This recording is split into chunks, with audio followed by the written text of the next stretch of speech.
Hello বেশ, আসসালামু আলাইকুম। আমি আরেকটি মজার রেসিপি নিয়ে হাজির হলাম। আজকে আমার রেসিপিটির নাম হচ্ছে সমুদ্রের চিংড়ি মাছ দিয়ে শিম রান্না। তো প্রথমে আমি একটি প্যানে তেল দিয়ে দিলাম, এরপর রসুন কুচি দিয়ে দিলাম, পেঁয়াজ কুচি দিয়ে দিলাম। দেখতে পাচ্ছেন খুবই মজাদার একটি রান্না, আর রসুন কুচি দেওয়ার কারণে সুন্দর একটা ফ্লেভার বের হবে। দেখতে পাচ্ছেন একটু নেড়ে চেড়ে দিলাম, টমেটো কুচি দিয়ে দিলাম, পেঁয়াজ পাতা কুচি দিয়ে দিলাম,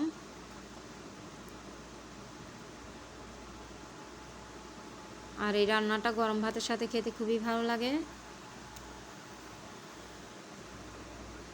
স্বাদ মতো লবণ দিলাম।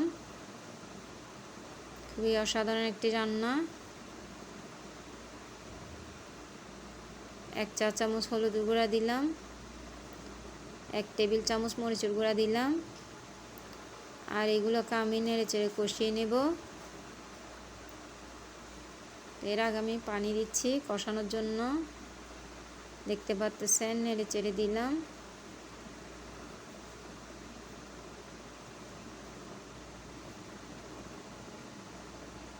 দেখতে পাচ্ছেন মাছটা দিয়ে দিচ্ছি, আর এগুলো সমুদ্রের তরতাজা চিংড়ি মাছ। আর এই চিংড়ি মাছ দিয়ে যেটাই রান্না করা হয় সেটা অনেক স্বাদ হয়ে থাকে। দেখতেই পাচ্ছেন আমি শিমটা দিয়ে দিচ্ছি, আর এই শিমটা কিন্তু অনেক মজার শিম। দেখতে পাচ্ছেন খুবই অসাধারণ একটি রান্না এবং লোভনীয় খাবার এটি।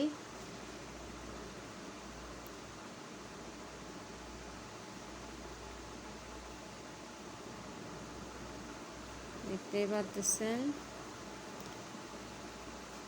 আর এখানে কিন্তু বেশি পানি দেওয়া যাবে না। আমি কাঁচামরিচটা দিয়ে দিলাম, ধনিয়া পাতা কুচিটা দিয়ে দিলাম, যেহেতু শিমগুলো সিদ্ধ হয়ে গেল তাই। আর শিমে বেশি পানি দিলে আসলে শিমটা খেতে ভালো লাগে না।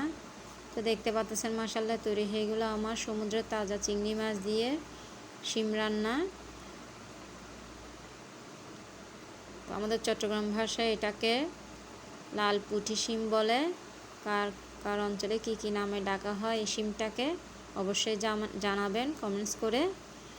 আর এইভাবে একবার হলো তৈরি করে দেখবেন গরম ভাতের সাথে খেতে খুবই ভালো লাগে। আর ছোট বড় সবাই পছন্দ করে থাকে এইভাবে রান্না করলে। আশা করি আপনাদেরও ভালো লাগবে। খুবই মজাদার একটি খাবার। তো দেখার জন্য সবাইকে ধন্যবাদ।